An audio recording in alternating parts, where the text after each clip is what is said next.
In this video, we're going to set up SOOTHSAYER in a Proxmox virtual environment. If you've not used Proxmox before, I highly recommend it. It is much better for working with GPU cards than vSphere.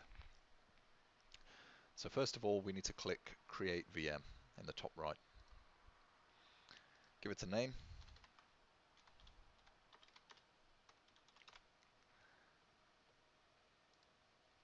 And we don't need any media actually for OS. The machine is a Q35, and the disks, we're just going to put 9 gig for the disk. It doesn't matter because we're going to flatten this later with our own SOOTHSAYER image. Right, CPU, this really does matter. Make sure it's the right type. In our case, it's an Epic Rome, and we also need the extensions to be checked, and we also need some decent cores because it's a multi-threaded engine. Minimum is 4. Let's give this one 8. Same with memory. Minimum is 4 gig. Let's give this 8 gig for memory. Network, it's whatever your network is set up for. And now we can review the hardware profile. So we're happy with this. Let's go ahead and just change that to test pool so that it matches what we need. Test pool, yes. Okay, and watch here, a new VM will be created on the left here, but it doesn't have an operating system. Now we're not installing an operating system because it's already being pre-built. So what we're going to do is we're just going to overwrite this file here with our own SOOTHSAYER image in QCOW2 format. So let's say we've downloaded the image and we have secure copied it onto this hypervisor and it's in a folder somewhere. I'm now ready to go and copy from that file onto this file here. So let's do that. So if I click Proxmox, I can now open up a shell and go to the folder and copy the file.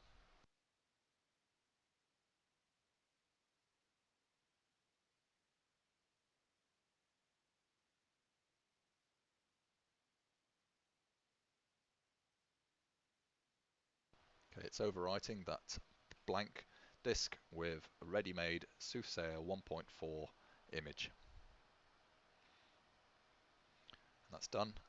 And now there's one last thing we need to do, which is the boot sequence. Let's go and click on the options for this VM, click the boot order, and knock off the ones we're not using. So we're not doing a net boot, we're not doing a CD-ROM, we're booting off the disk. Okay, and let's go. So click Start here at the top, and the VM should boot from the disk. So we're seeing boot messages here, and it stops after a few seconds and it says please unlock the disk. Password, default password is change me. You change this password later on using a command which is in your setup guide. Okay, we're watching services start. 2 services failed here. Failed to start GPU engine service. This is relevant because we're going to go on to add a GPU card shortly.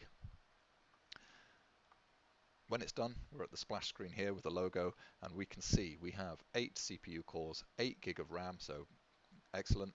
No NVidia GPU, that's okay because we can still work with the CPU.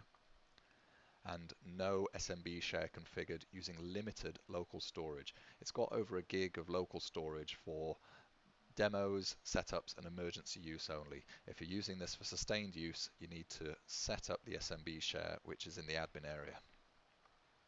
There's the IP address, and if we go to that in a browser, we can see we've got a login screen here.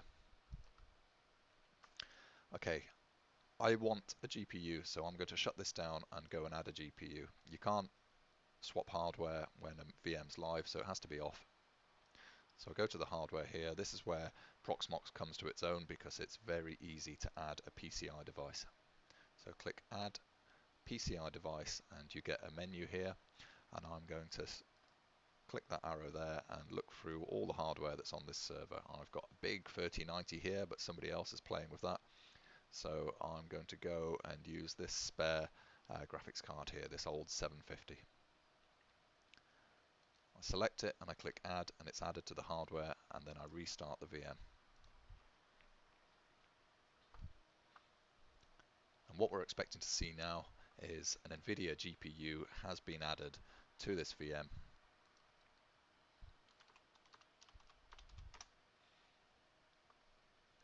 we'll know in a few seconds if it's worked because we'll see a green line saying GPU card.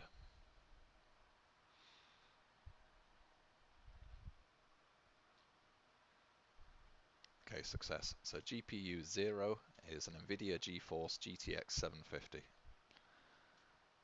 And to prove that this is actually working, let's go and log in and give it a whirl. So demo.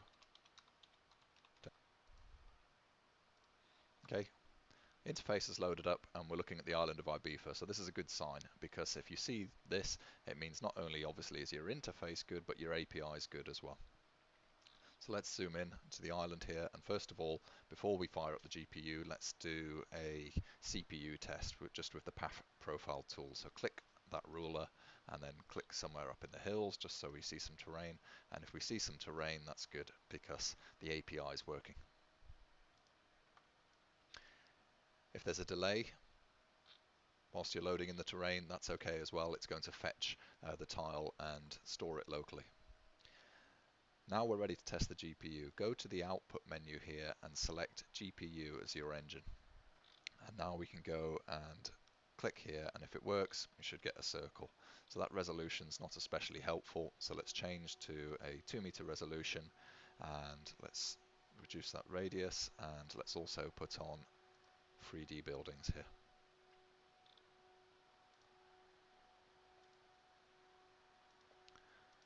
I'm just going to change the model to switch off diffraction, and so we can actually see where we're getting line of sight, because then this is useful not only for testing the GPU but also for testing what building data you may or may not have. For example, here I have some buildings.